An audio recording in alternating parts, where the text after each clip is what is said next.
Actually অনেকদিন পরে এসছো, খাওয়া দাওয়া করেছো, তোমাকে পুরো আন্টি লাগছে।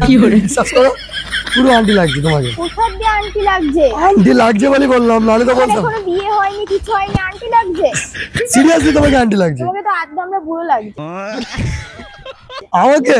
হ্যাঁ। আমি যদি রাস্তা দিয়ে যাই তো আচ্ছা আচ্ছা মেয়েরা কি, মেয়ের মা পর্যন্ত পাগল হয়ে, এবার তুমি আমাকে বলছো পুরো লাগছে?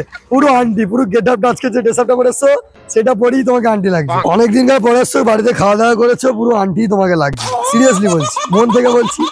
কোথা দিয়ে আন্টি লাগছে? পুরো 360 বিয়ে হয়নি, শাদী হয়নি, 360 অ্যাঙ্গেল থেকে তোমাকে আন্টি লাগছে। তার কারণ আমি বলছি শোনো, তুমি আগে আসতে কিরকম আর এখন এসছো কিরকম? ঠিক বলে এর ফালতু কথা বলো না তো। কোথা দিয়ে আন্টি লাগছে আমাকে?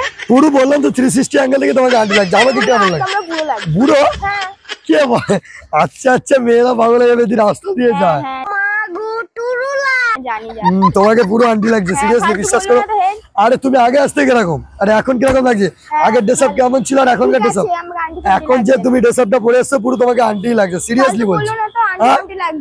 আন্টি ছাড়া তোমাকে মানে কিছুই লাগে না, আন্টি তোমাকে ভালো মানাবে। আমি বলছি তুমি একটা লাঠি নিয়ে নাও হাতে আর এইভাবে বেড়াও, ভালো হবে। তোমাকে সিরিয়াসলি বলছি পুরো আন্টি লাগছে। শোনা গো আমার, তুমি এরকম ফালতু কথা বলছো কেন? ফালতু না, বুড়ো লাগছে। বুড়ো কোন দিক থেকে লাগছে তুমি দেখো? বুড়োই লাগছে। ডান্স করবো? আমাকে বুড়ো কোন দিক থেকে লাগছে? বুড়োই লাগছে। তো আমাকে আন্টি কোন দিক দিয়ে লাগছে? পুরো 360 অ্যাঙ্গেলে আন্টি লাগছে। আমাকে পুরো কোন দিকে লাগছে?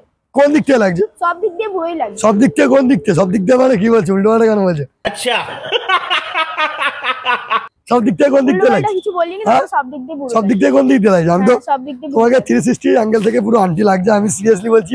আগে তুমি আগে কিরম ভাবে আসতো তুমি, আর এখন কিরম ভাবে আসছো? আগে ড্রেস আপ কিরম ছিল আর এখন ড্রেস আপ কিরম মনে আছে বল?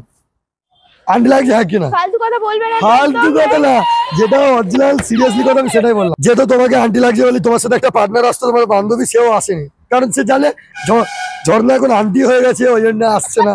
ফালতু কথা বলবে না, একদম বলে দিচ্ছি। চ্যাংড়ামের করার একটা বয়স আছে না, তো তোমাকে আন্টি লাগছে। ফালতু বকবে না, একদম বলে দিচ্ছি। কেন, কিসের জন্য আন্টি লাগছে? না পুরো পুরো 360 অ্যাঙ্গেলে আন্টি লাগছে। বড় হারামি হো বেটা।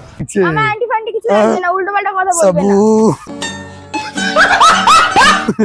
তোমাকে পুরো আন্টি লাগছে, সিরিয়াসলি। আন্টি ফান্টি লাগছে। তোমাকে দেখে আমার এখন নাচতে ইচ্ছা করছে, যেহেতু আমার সামনে একটা আন্টি আসছে, মানে নাচতে গেলে ভালো পুরস্কার পাবো, ওই জন্য। আচ্ছা আমার কোনো আন্টি ফান্টি লাগছে না, ফালতু কথা কুল বলো। কুল, আমি একটা কথা বলবো? বলো। এখানটা দাঁড়াও। এত রেগে যাওয়ার কারণ কি? অ্যাকচুয়ালি তুমি একলা এসছো, আন্টি লাগছে। তুমি একলা এসছো তো, তাই আমিও তোমার সাথে দেখা করতে এসছি। ভালো, এত সহজে তো ছাড়া যায় না। তো এতদিন যেটা করে আসছি সেটাই করছিলাম, একটা ছোটখাটো করে একটা প্র্যাঙ্ক ভিডিও করছিলাম। তোমার সাথে কিছু মনে করো না। কেমন দেখাবো সব দেখো, সুহাসিত কোথাও না কোথাও লুকিয়ে আছে, ওই দেখো বিল্ডিং এর উপরে, দেখেছো? নেই? আরে ওই দেখো। সো গাইস, ঝর্ণা আগে আসতো কিরকম আর এখন আসতে কিরকম দেখো। এখন পুরো 360 অ্যাঙ্গেল থেকে আন্টি লাগছে। আন্টি লাগছে তো? Yes or no? না না না, বিশ্বাস করো, ওর খুবই কিউট দেখতে। জাস্ট আমি এমনি তোমাদের হাসালোর করছিলাম, ঠিক আছে? তো এটা ট্রাই করলাম। আর যেহেতু অনেক কিউট, তোমরা কমেন্টে বলে যাবে ও কতটা কিউট না কিউট, তাই তো? একবার ছোট করে বাই বলে দাও। বাই। আচ্ছা, আরেকটা কথা বলছি, যাই হোক, ওকে এবার কিন্তু পুরো আন্টিই লাগছে।